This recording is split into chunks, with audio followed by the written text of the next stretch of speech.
Bonjour à tous. Le personnel de l'hôpital de Bourges toujours en grève. Le mouvement va rentrer dans sa 4e semaine. Les grévistes pointent du doigt un manque de personnel. Ce manque impacte selon eux la qualité de la prise en charge des patients. Jeudi, ce sera la 14e édition du festival Indifférence. Ce festival permet la rencontre entre des personnes dites valides et d'autres en situation de handicap. Ce week-end, c'était les grandes ventes sur le site d'Emmaüs à la chapelle Saint-Ursin, un événement important dans la vie de la communauté. RCF en Berry, le journal Hugo Sastre. Débrayage à l'hôpital. Une partie du personnel du centre hospitalier Jacques Coeur à Bourges en grève depuis le 16 mai dernier à l'initiative du syndicat CGT. Plusieurs rassemblements ont eu lieu ces dernières semaines dans le hall de l'hôpital ou sur le site du Taille-Grand. Les grévistes pointent du doigt un manque de personnel et de mauvaises conditions de travail. Entre 2015 et 2018, 75 postes ont été supprimés. Le syndicat réclame leur réouverture, une réouverture vitale selon Armel Paris, délégué CGT au centre hospitalier Jacques Coeur, au micro de Guillaume Martin de Quéré. C'est vraiment notre grosse demande, plus 50 autres, pour pouvoir combler tous les manques, toutes catégories confondues, parce qu'aujourd'hui, le personnel est à bout de souffle et n'en peut plus dans les services. On a un service de suppléance qui n'arrive pas à faire son travail premier, c'est-à-dire les arrêts maladie ordinaires. On a tous les postes vacants qui ne sont pas remplacés, les départs en retraite, les mutations, enfin, tous les services tournent en sous-effectif. Ce manque d'effectifs pèse lourd sur l'hôpital selon la déléguée CGT. Ça engendre du stress, de la fatigue, des conditions de travail déplorables pour le personnel. On a des collègues qui pleurent, on a des collègues en burn-out, on a des collègues qui s'en vont parce qu'elles ne peuvent pas effectuer leur métier correctement. Et ensuite de tout cela découle une mauvaise qualité de la prise en charge des patients. C'est l'accueil, c'est les soins qui sont mis en danger. Le patient n'est pas pris en charge correctement. Les grévistes ont rencontré à plusieurs reprises la direction. Si elle ne conteste pas les chiffres avancés, pour elle, la priorité est l'embauche de médecins. 25% des postes seraient vacants. Un prochain rassemblement est prévu le 6 juin aux urgences de l'hôpital. Armel Paris, délégué CGT au centre hospitalier Jacques Coeur, était également notre invité à 7h40 dans nos 3 questions A. Interview à retrouver sur rcf.fr. Les villes de Châteauroux et Jinhua en Chine désormais jumelées.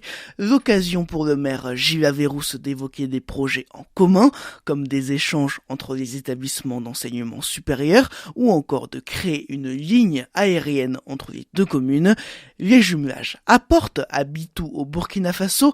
Le jumelage avec la commune indrienne a permis de financer 52% de leurs infrastructures. Les préfètes du Cher et de la Nièvre protègent les sternes.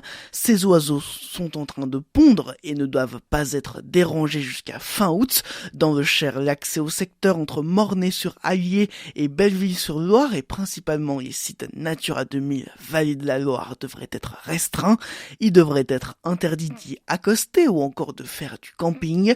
Des panneaux d'information sur les sternes et l'intérêt de les préserver devraient être posés. Ces zones doivent encore être validées. Le festival Indifférence de retour jeudi à Déol pour une 14e édition. Objectif, faire rencontrer des personnes dites valides à des personnes en situation de handicap.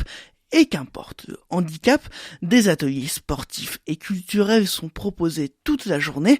Cette année, 3 nouveautés. La visite d'un camion de pompiers, de l'art-thérapie ou encore du bowling. Comment ce jeu est-il adapté? Réponse de Marc Feuret, le président de l'association Indifférence. C'est une piste en fait spécifique qui permet aux personnes en fauteuil de pouvoir accéder à la piste de façon assez aisée.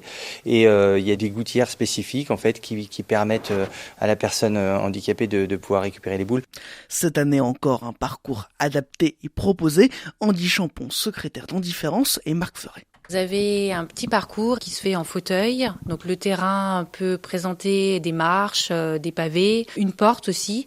Donc vraiment pour se mettre dans la personne de quelqu'un en fauteuil qui aura passé une journée en ville et vraiment se rendre compte des difficultés que peuvent rencontrer les personnes en fauteuil. Souvent c'est très dur. C'est vrai que les personnes de l'UFOLEP qui ont mis en place ce parcours ont choisi des difficultés vraiment complexes. Par exemple, la porte, elle s'ouvre pas en poussant mais en tirant. Plus de 1000 personnes sont attendues pour cette 14e édition du festival En Différence au complexe sportif Marcel Lemoine de Déole. Des élections municipales partielles en septembre à L'Isle-Saint-Georges dans l'Indre. Le maire a décidé de démissionner. Il évoque un emploi du temps chargé. Il est dans le même temps médecin généraliste. Une conseillère municipale a ensuite fait de même. Une licence professionnelle métier de l'industrie parcours robotique à la rentrée prochaine à Bourges. Une première en France. Objectif, assurer la maintenance des robots, mais aussi préparer le cahier des charges pour les entreprises en cours de robotisation. Une formation à distance. Les futurs étudiants viendront seulement pour les travaux pratiques 2 fois sur 15 jours. Depuis 2011, la communauté Emmaüs du Cher organise des grandes ventes 2 fois par an au site du Vernier à la chapelle Saint-Ursin. L'occasion pendant un week-end de dévoiler certains produits de leur stock. Ces produits ne sont pas en vente habituellement. La grande vente a eu lieu ce week-end sous un beau soleil. Meubles, bibelots, disques, vêtements, vaisselle, mais aussi œuvres d'art étaient disponibles à la vente, répartis en différents grands rayons sur tout le site de la communauté.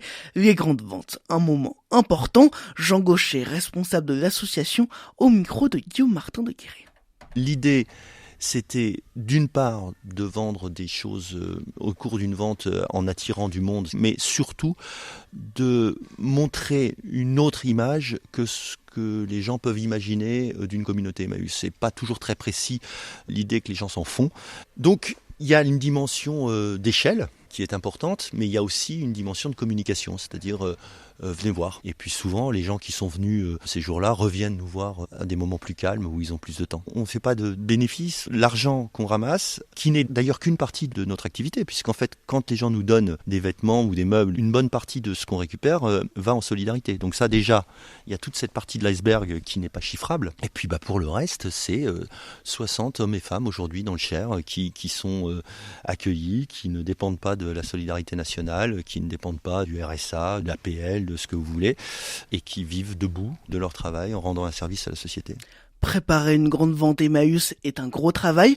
Pour le découvrir, rendez-vous le mardi 11 juin prochain pour un reportage complet sur les préparatifs dans notre émission Périphérie à 19h30. La circulation des trains perturbée à partir de 20h ce soir et jusqu'à mercredi 8h. Les TER devraient être impactés en raison d'un mouvement social. Un train sur 4 par exemple entre Paris, Les Aubrais, Bourges ou encore 2 sur 3 entre Orléans, Vierzon, Limoges. Plus de renseignements sur le site internet de la SNCF. Victoire samedi des Portugais de Bourges en Coupe du Cher et se sont imposés 3-0 face à Saint-Amand. Leur deuxième victoire dans cette compétition. Samedi prochain à la Châtre, les Portugais affronteront le FC Déole, vainqueur de la Coupe de l'Indre. Objectif, remporter la Coupe du Berry. Une deuxième recrue pour le Poissonnet basket, Martine Barba, 27 ans, arrive en provenance de Coulommiers. Cette saison, elle évoluait également en National 1. L'entraîneur François Ménival salue la recrue d'une joueuse expérimentée. Après le grand soleil de ce week-end, place à de la pluie ce matin. Il devrait faire 16 degrés à Aigurande, 17 à Villequier, 18 à Aubigny-sur-Ner. Cet après-midi, le soleil signe son retour avec 23 degrés à Péracé, Levroux et Védin, 24 à Bourges et 20 et Mézières-en-Brenne.